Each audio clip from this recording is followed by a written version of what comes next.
HCA కేసులో 5వ రోజు 5గురు నిందితులను సిఐడి అధికారులు విచారిస్తున్నారు.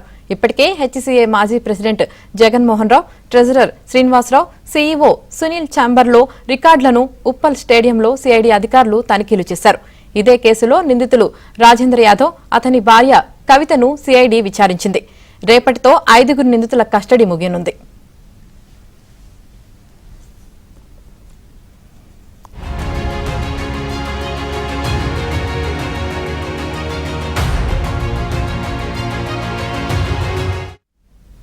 ఇక దీనిపై మరింత సమాచారాన్ని మా ప్రతినిధి శశి అందిస్తారు. హెచ్సీఏ కేసులో సిఐడి అధికారుల దర్యాప్తు కొనసాగుతుంది. ఈ కేసులో 5గురు నిందితులను కోర్టు 6 రోజుల పాటు కస్టడీకి ఇచ్చింది. ఇప్పటికే 4 రోజుల పాటు నిందితులను సిఐడి అధికారులు విచారించారు. నేడు 5వ రోజు కస్టడీ విచారణ కొనసాగుతుంది. రేపటితో 5గురు నిందితులకు సంబంధించినటువంటి కస్టడీ విచారణ ముగుస్తుంది. అనంతరం ఈ 5గురు నిందితులను కూడా తిరిగి కోర్టులో ప్రవేశపెట్టి అనంతరం జైలుకు తరలించబోతూ ఉన్నారు. ప్రధానంగా ఈ 4 రోజుల కస్టడీలో భాగంగా నిందితుల నుంచి హెచ్సీఏకి సంబంధించినటువంటి అవకతవకలు కావచ్చు, హెచ్సీఏకి సంబంధించినటువంటి ఆర్థిక వ్యవహారాల మీద లోతుగా దర్యాప్తు కొనసాగించింది సిఐడి.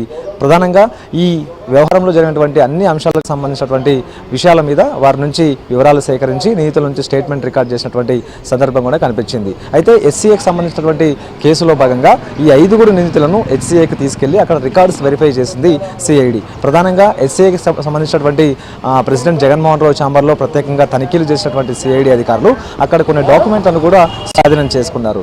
ఇదే కాకుండా ట్రెజరర్ శ్రీనివాసరావుకు సంబంధించినటువంటి ఛాంబర్లో కూడా సోదాలు నిర్వహించినటువంటి సిఐడి అధికారులు అక్కడ కూడాను కొన్ని కీలకమైనటువంటి డాక్యుమెంట్లను ఇప్పటికే స్వాధీనం చేసుకున్నారు. అలాగే సీఈఓ సునీల్ ఛాంబర్లో కూడా ఈ సోదాలు కంటిన్యూ చేశారు. అయితే ఈ సోదాలు చేసినటువంటి సమయంలో ఇప్పటి వరకు హెచ్సీఏ వేదికగా జరిగినటువంటి మ్యాచ్లన్నీ సుమారుగా జగన్మోహన్ రావు హెచ్సీఏ ప్రెసిడెంట్గా బాధ్యతలు చేపట్టిన తర్వాత 2 సంవత్సరాల కాలంలో జరిగినటువంటి మ్యాచ్లన్నీ ఎంతవరకు కూడా ఖర్చులు చేశారు, హెచ్సీఏ ఖర్చు చేసింది ఎంత, తర్వాత బీసీసీఐ నుంచి హెచ్సీఏకి వచ్చినటువంటి నిధులు ఎంత అనే అంశాల గురించి కూడా లోతుగా దర్యాప్తు చేశారు.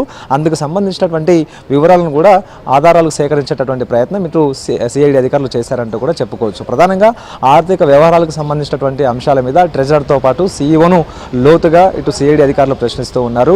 ఇదే కాకుండా జగన్మోహన్ రావు ప్రెసిడెంట్గా బాధ్యతలు చేపట్టిన తర్వాత హెచ్సీఏలో సుమారుగా 500 వరకు కూడా మ్యాచ్లు జరిగినట్టు సిఐడి అధికారులు ఇప్పటికే నిగ్గు తెలిచారు. అయితే ఈ 500 మ్యాచ్లకు సంబంధించి కూడా ఎంత ఖర్చు పెట్టారు, ఇందులో సక్రమంగా ఖర్చు పెట్టింది ఎంత, ఆ తర్వాత ఇందులో ఎంత మేర అవకతవకలు జరిగాయి అనే అంశాల గురించి కూడా ఇప్పటికే సిఐడి అధికారులు ప్రశ్నిస్తూ ఉన్నారు. ఇదొక అంశం. అయితే శ్రీచక్ర క్రికెట్ క్లబ్కు సంబంధించినటువంటి అంశం మీద కూడా సిఐడి అధికారులు దృష్టి సారించి అందుకు అనుగుణంగానే శ్రీచక్ర క్లబ్కు ప్రెసిడెంట్గా వ్యవహరిస్తున్నటువంటి కవితా నివాసంలో కూడాను సోదాలు నిర్వహించారు. అయితే నిన్న కవితా నివాసంతో పాటు రాజేందర్ నివాసం, ఈయన శ్రీచక్ర క్లబ్కు జాయింట్ సెక్రటరీగా కొనసాగుతూ ఉన్నారు. సో రాజేందర్ నివాసంలో కూడా సోదాలు చేసి అక్కడ కూడాను కొన్ని కీలకమైనటువంటి డాక్యుమెంట్లను ఇప్పటికే స్వాధీనం చేసుకోవడం కూడా జరిగింది. సో ఇక హెచ్సీఏలో జరిగినటువంటి సోదాల్లో భాగంగా ఏవైతే దస్త్రాలు స్వాధీనం చేసుకున్నారో ఆ దస్త్రాలతో పాటు శ్రీచక్ర క్రికెట్ క్లబ్ సంబంధించినటువంటి వ్యవహారంలో ఇటు కవిత రాజేంద్ర నివాసంలో జరిపినటువంటి సోదాల్లో భాగంగా లభ్యమైనటువంటి డాక్యుమెంట్లను కూడా చాలా క్షుణ్ణంగా సిఐడి అధికారులు ఇప్పటికే తనిఖీలు చేస్తూ ఉన్నారు. అయితే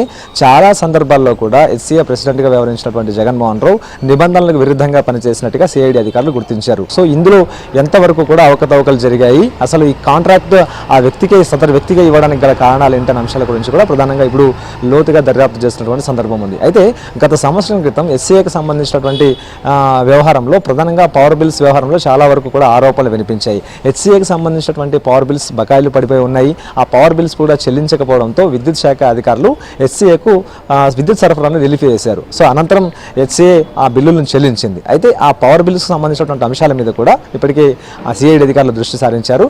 ప్రధానంగా ఈ పవర్ బిల్స్ విషయంలో కూడా జరిగినటువంటి అవకతవకలు, పవర్ బిల్ సక్రమంగా చెల్లించారా లేకపోతే ఇందులో కూడా ఏమైనా అవకతవకలు ఉన్నాయనేటువంటి అంశాల గురించి కూడా సిఐడి అధికారులు లోతుగా దర్యాప్తు చేస్తూ ఉన్నారు. ఇప్పటికే 4 రోజుల పాటు కస్టడీ పూర్తయింది. ఈరోజు 5వ రోజు 5 నిందితులను సిఐడి అధికారులు విచారిస్తూ ఉన్నారు. రేపటితో 5గురు నిందితులకు సంబంధించినటువంటి కస్టడీ విచారణ పూర్తవుతుంది. అనంతరం రేపు కోర్టులో తిరిగి ప్రవేశపెట్టిన తర్వాత జైలుకు ఈ 5గురు నిందితులను తరలించబోతూ ఉన్నారు.